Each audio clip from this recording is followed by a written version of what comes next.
งไปที่ไหนก็ไปตี 5:60แล้วมึงยังไม่กลับบ้าน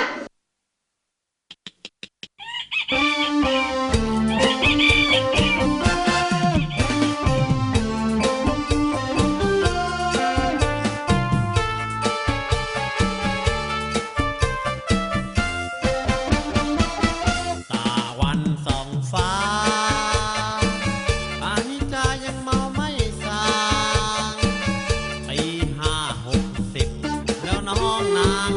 ยังเมาค้างอยู่เลยถึงเมาอย่างนี้แต่หัวใจดีๆน้องเอ๋ยไม่เคยหักอกไปไหนเลยที่เมาเจ้าชู้ไม่เป็นเมาเหล้าเขาว่ามีวันส่าง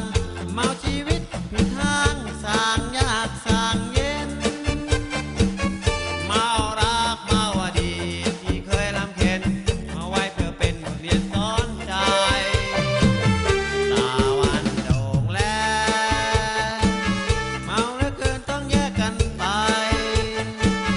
วันหน้าถ้าหากยังเหงาใจสังสรรค์กันใหม่นะเกิ